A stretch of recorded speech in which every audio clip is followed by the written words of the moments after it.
I was pretty happy, more than happy even. My dad was at the stadium, my brother was there. It was just crazy scoring in the World Cup at home in front of the family.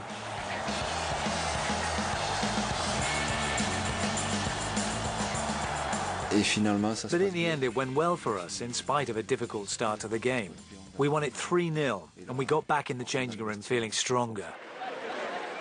But for Zidane, the next match against Saudi Arabia would hold less happy memories. The game was to be held in France's newly built World Cup stadium, the Stade de France in Paris.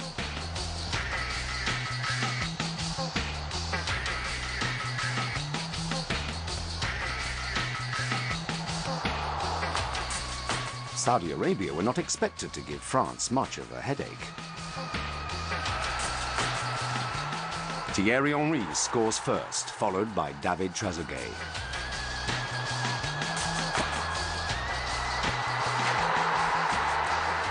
France are coasting. But then Jacquet's worst fears come true.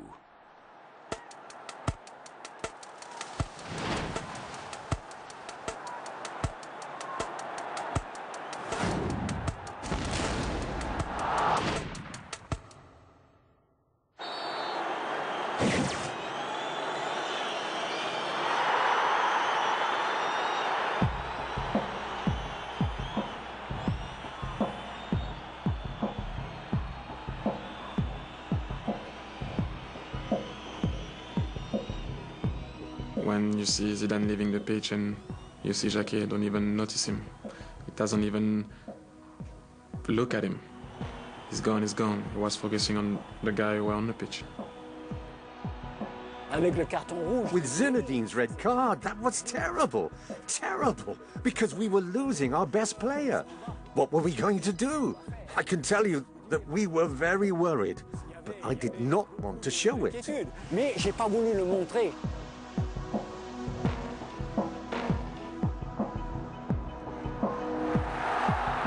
Even without Zidane, 10-man France were able to overwhelm the Saudis, with Henry powering through to score a third goal.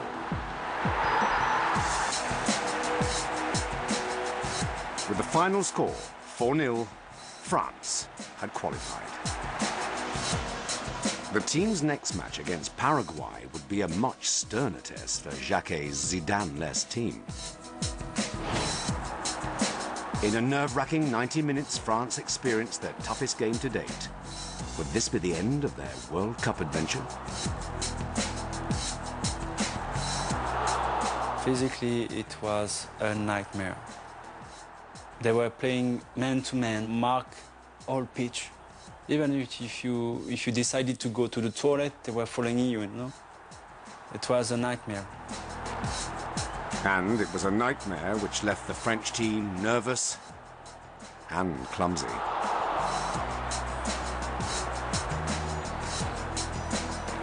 The French squander chance after chance. And let me tell you that we started to suffer, really suffer, because we thought, how are we going to score? We tried everything, all the possible ways. Without the incisiveness of Zidane, France's luck seems to be running out. We missed a couple of chances with Touchwood. It was intense, frustrated. As extra time approaches, the prospect of a golden goal looms, where the first team to score becomes the sudden death winner.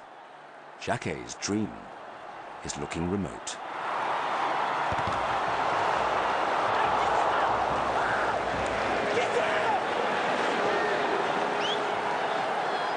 But 23 minutes into extra time, and salvation comes from Laurent Blanc when he becomes the first person to score a golden goal in World Cup history. The team and the crowd go into ecstasy.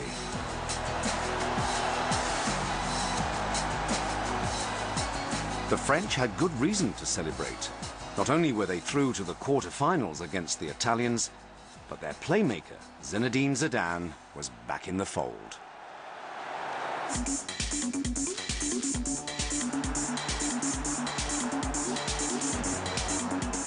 Within minutes, Zidane is reveling in his return to the team with some trademark moves.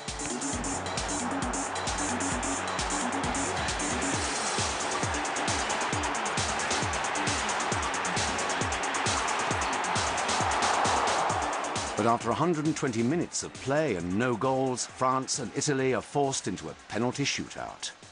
Michel Platini has to relive his own heartbreak in Seville in 1982.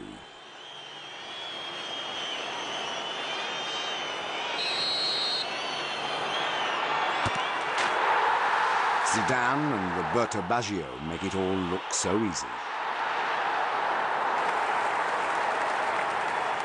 But after 5 penalties from the French and 4 from the Italians, it's all up to Luigi Di Biagio.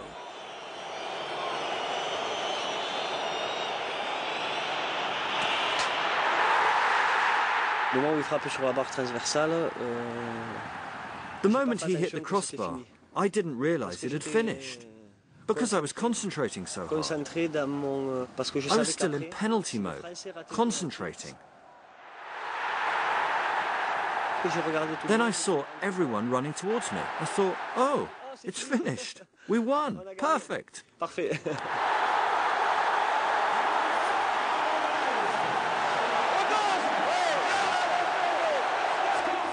was like a party, you know.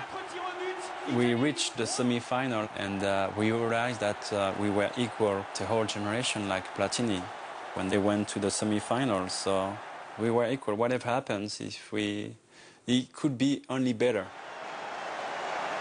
As France had never progressed beyond the semi-final in any World Cup competition, the weight of expectation hung heavy on both France and the team as they walked onto the pitch against Croatia.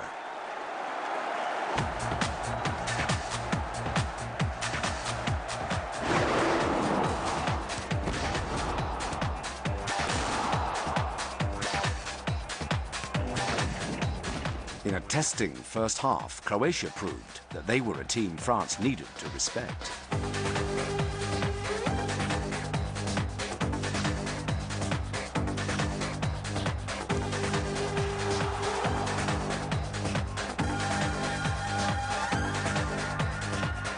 By half-time, it remained scoreless, and Jacquet's team talk left nothing to the imagination.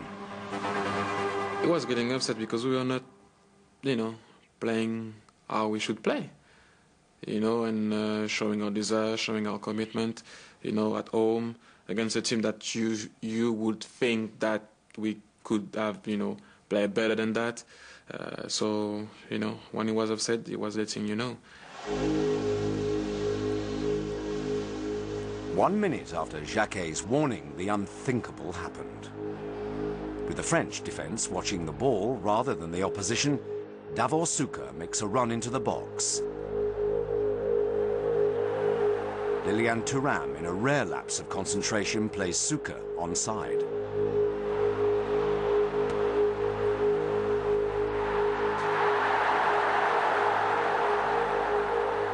But Thuram's error produces a reaction that no one could have expected. 1 minute after Suker's goal, the defender finds himself spearheading a French attack. The ball comes to me. I saw a player to the side. I saw the blue shirt, like that. Woof! So I hit it towards him. I never thought it would be Thuram. Why would he be there? So he goes and boom, and puts in the first goal. 1-1. Wonderful. He turns around and takes a few steps towards his teammates. He looks out into the crowd and realizes what has just happened to him. He lost consciousness. It's not like he passed out, but he was unconscious with his eyes open. He just didn't know where he was. For about 40 seconds, Thuram didn't know what was going on around him. We were all celebrating, and we hugged him and told him how awesome he was, but he can't remember a thing. It will always be a magical moment for me. Et c'est un moment pour moi magique.